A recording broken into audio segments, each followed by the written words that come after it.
Hey, how's it going? Want to make you guys another quick video. Today I'm going to talk about a topic that been seeing a lot as a trend, and that's a lot of folks have been making videos about how they got into their profession. So I wanted to talk a little bit about how I got into software engineering. Start things off. I'm currently a staff software engineer at a major tech company right now, but I don't have a traditional computer science background. In fact, I got a 2.0 in college, really bad grades, was on academic probation every other semester. Just was a clueless college kid that didn't quite know what I wanted to do at the time. So I guess I'll start right there. So to begin the story, it was my senior year of college. I was starting to graduate, pretty much just goofed around and didn't really go very hard in college in terms of academics, but knew I needed to get a job. And I had a really large interest in app development at the time. One of my neighbors at where I lived in college was made an app, and he showed me it once, and I was hooked right away. So I figured I can jump into that, and I could probably learn that and potentially do that as a job. So I went to the CS department to see what the best path moving forward would have been. Funny thing, right? Like I was so dumb, I guess, as a college kid, and looking back, I think a lot of folks face this same issue where they go to college and are kind of clueless, especially with my background of I come from a low income type background where college is like it's like going to the moon type of thing for people where I came from.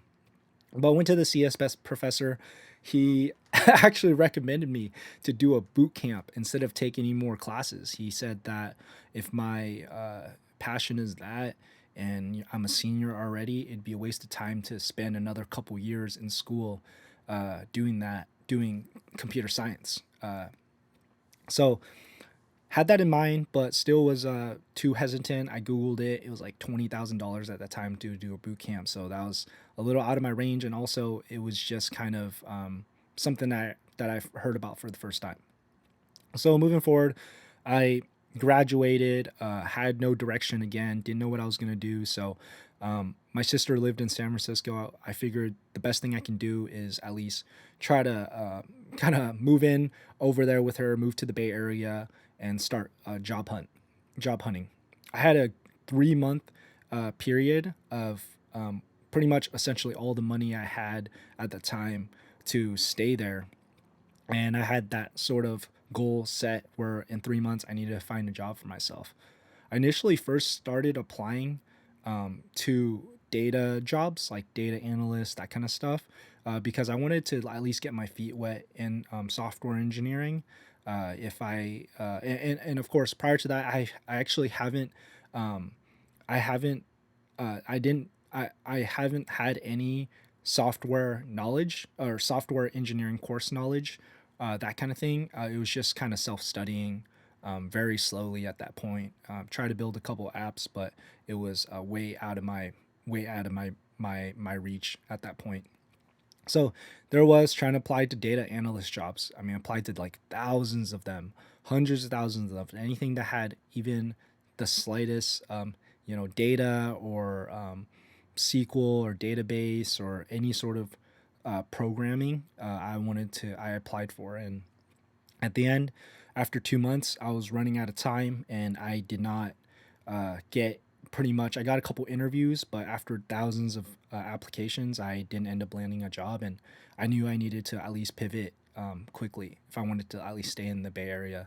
So from there, I have another interest in just construction, real estate, in general. So I figured that I can apply and work at a contracting firm or that kind of thing. So jumping into it, I ended up getting a job at a construction company, a roofing commercial roofing company here in the Bay, and there it goes. That's at least that job right there was able to sustain me, uh, and I had my first job coming out of college.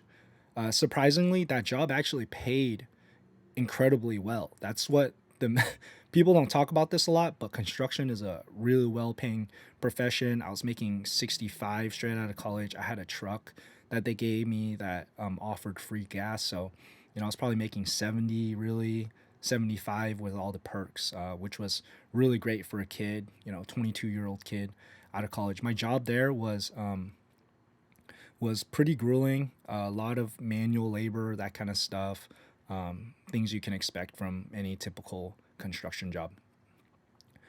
On my side, though, I knew I was devoted to becoming a software engineer, so I started self-studying from on my own. I took a Python class, like a night school class, at the local school in that area. It was all online, and I did that. Learned a bit of Python, did pretty good on that, and then I continued to do self-study. That kind of gave me a little bit more direction. Since I had to Google a lot of YouTube videos and such, I found a lot of good resources at that point from taking that class that I figured I can just self study. Every day after my construction job, that was just a basic 9 to 5. I would bring extra outfits, go to the local library, Cal State East Bay, if you guys know where that is, out in Hayward. I would change I would change outfits because I was so dirty. Go to the library and probably study until 9, 10 o'clock, or whenever the library closed. A lot of self studying, but after about 3 4 months, I realized that it was incredibly difficult because I had no structure, and along with that, I mean, just working long days and trying to self study was very hard. So I started looking into getting into a boot camp. I spent already 3 months on the course, 3 4 months on self studying, and I felt like my progress was already was extremely slow. Like, I mean, I remember being at that point. I remember I was still watching videos on how to do a for loop. So it was not going good. I remembered my CS professor that I went and talked to recommended me to do a boot camp. That's kind of when it triggered the idea again. But when I looked into it, I realized that doing a boot camp isn't actually starting from zero. You actually need some knowledge already, probably like 20, 30%, or at least the foundations before you can get in. However, the benefit of it is that they had a lot of prep courses, and they at least had a track and recommended material for you to study on. And so I just followed that. I was following the program Hack Reactor at the time. This was 2017.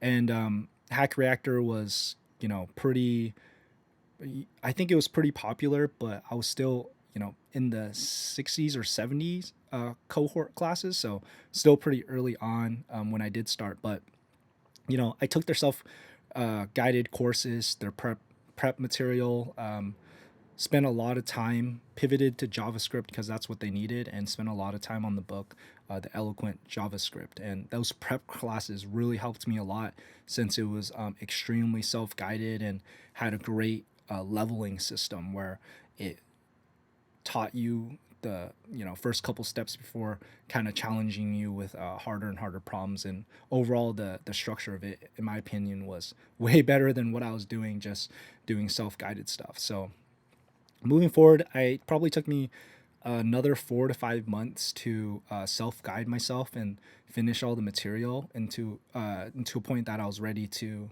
apply. So I did that. At that point, I figured that I would just quit my job because I knew I was going to apply for the boot camp. My interview was probably 2 months after I quit. I did the construction job for probably about a year and a half at that point. And one of the main reasons I wanted to quit was because I had a little bit of cash enough to sustain myself to do the boot camp.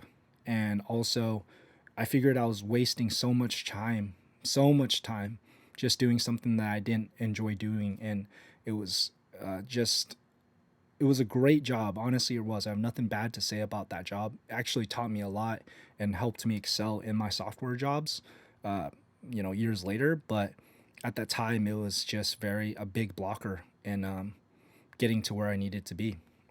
Even though it paid super well, and being a probably 23-year-old kid in a big city, it provided me a pretty decent life where I could go out and have the fun I wanted to have.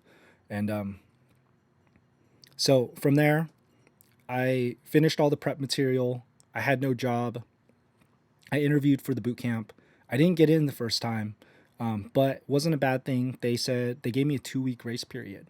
That's where I really was grateful that I quit my job, because I was able to go heads down and spend full blast on learning, learning the last bits of the material to successfully pass the interview to get in. So did it, got in on the very last day that they were accepting for the cohort I wanted to be in, which was, I think, a March cohort. So got in, you know, it was a 3 month program. Finished the program, then took probably about another 2 3 months of applying and doing algorithms and such. And my first job was a senior software engineering job, right out of the boot camp, working for a company called Sears. If you guys remember Sears Kmart, and the rest is history.